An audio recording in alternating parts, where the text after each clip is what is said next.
평안하셨습니까? 송재호입니다. 얼마 전에 소명 3이라고 하는 영화가 개봉이 됐는데요.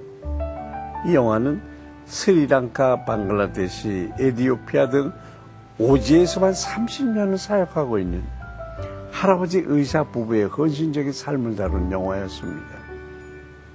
남편 강원희 선교사는 원래 장래가 유망한 의사였다고 합니다. 그의 병원에 손님이 차고 넘쳐나서 엄청난 돈을 벌었습니다. 근데 어느 날부턴가 가슴 한편에 허해지는 것을 느꼈다고 합니다. 결국 그렇게 잘 되던 병원을 정리한 그는 미련 없이 선교사의 길로 뛰어들었습니다. 이 영화 속에서 그가 한 다음과 같은 얘기가 제 마음 깊숙이 남았습니다. 내 자신을 물고기에 비유한다면 나는 머리도 아니고 꼬리도 아닌 몸통을 주님께 드리고 싶습니다. 저는 이 얘기를 들으면서 하나님을 향한 열정에 대해서 생각해 보게 됐는데요. 우리의 모습은 어떻습니까? 우리의 모두를 드리기보다 머리든 꼬리든 일부분만을 드리려고 하고 있지 않습니까?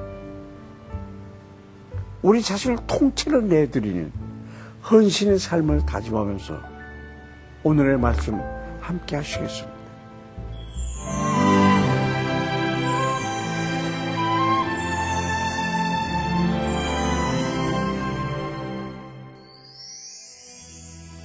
오늘 보실 말씀은 사도행전 19장 1절부터 10절까지입니다. 아볼로가 고린도에 있을 때 바울이 윗지방으로 다녀 에베소에 와서 어떤 제자들을 만나 이르되 너희가 믿을 때 성령을 받았느냐? 이르되 아니라 우리는 성령이 계심도 듣지 못하였노라. 바울이 이르되 그러면 너희가 무슨 세례를 받았느냐? 대답하되 요한의 세례니라. 바울이 이르되 요한이 회개의 세례를 베풀며 백성에게 말하되 내 뒤에 오시는 이를 믿으라 하였으니 이는 곧 예수라 하거늘 그들이 듣고 주 예수의 이름으로 세례를 받으니 바울이 그들에게 안수하매 성령이 그들에게 임하심으로 방언도 하고 예언도 하니 모두 12사람쯤 되니라. 바울이 회당에 들어가 석 달 동안 담대히 하나님 나라에 관하여 강론하며 권면하되 어떤 사람들은 마음이 굳어 순종하지 않고 무리 앞에서 이 도를 비방하거늘 바울이 그들을 떠나 제자들을 따로 세우고 드라노 서원에서 날마다 강론하니라. 2해 동안 이같이 하니 아시아에 사는 자는 유대인이나 헬라인이나 다 주의 말씀을 듣더라. 3차 전도여행 중 바울은 훗날 가장 큰 열매가 될 에베소 지역으로 들어가게 되었습니다.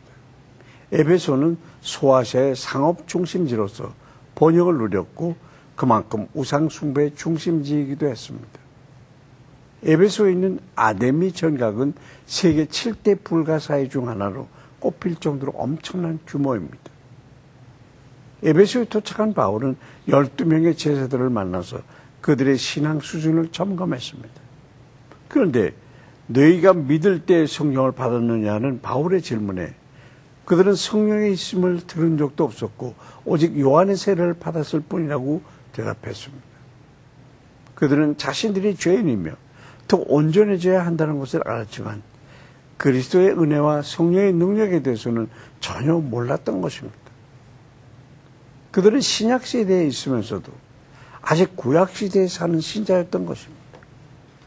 결국 바울을 통해 예수의 세례를 받고 온전한 신앙을 가지게 된 그들은 비로소 성령의 시대에 속한 사람들이 됐습니다.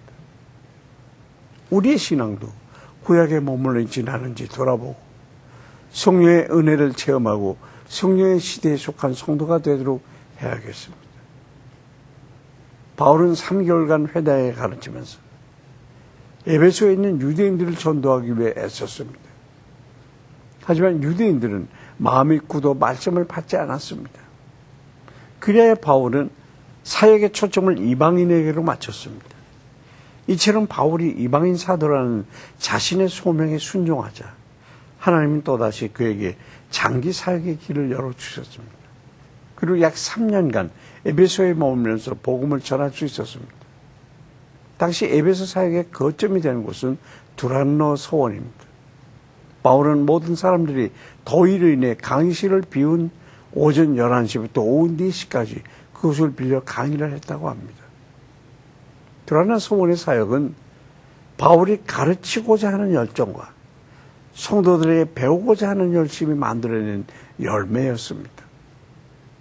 이렇게 바울을 통해 복음을 들은 사람들은 아시아 전역을 다니면서 복음을 증거하게 됐고 그 결과 소아시아에서는 유대인, 헬라인 할 것 없이 모두 주의 말씀을 듣게 됐습니다. 우리도 바울과 같이 주님께서 주신 소명을 땀과 열정으로 감당해야 하겠습니다.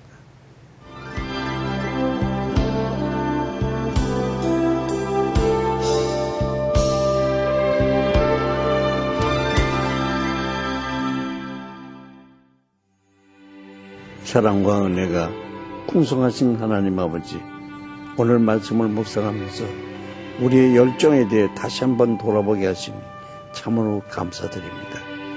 주님께서 주신 소명 앞에서 최선을 다한다고 하면서도 그것이 단지 말뿐이었을 때가 얼마나 많았는지요. 이 시간 우리의 마음을 다시 새롭게 하여 주시옵소서.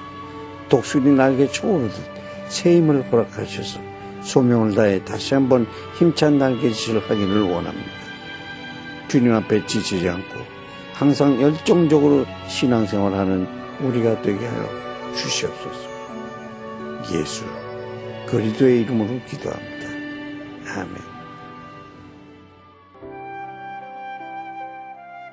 가오시옹족은 청나라의 오랜 억압을 받던 중 야이, 야누 형제가 저항운동을 일으켰습니다. 하지만 형 야이는 살해됐고 동생 야누는 유민들을 이끌고 더 깊은 산속으로 들어갔습니다. 가오시옹족은 100만에 가까운 인구가 있지만 그들의 언어로 된 성경이나 복음 콘텐츠는 없습니다. 또 외부 세력에 의한 학대의 역사 때문에 그들에게 접근하는 것조차 쉽지가 않습니다.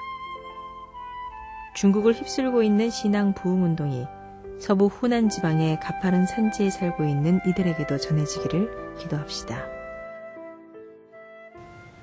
아기로 태어나서 처음 걸음마를 시작할 때를 보면 아기는 조금 걷다 뒤를 돌아보고 또 돌아보곤 합니다.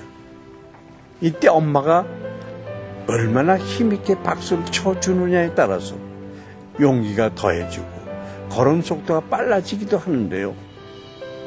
우리의 모습도 이와 같다고 생각을 해봅니다.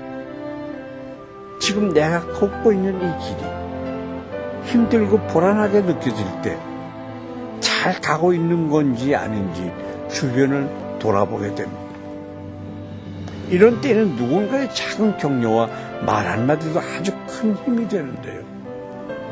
오늘 하루 우리 가족과 이웃들에게 격려의 사람이 되셨으면 좋겠습니다. 송지의 퀴즈 동행 오늘 여기까지입니다. 감사합니다.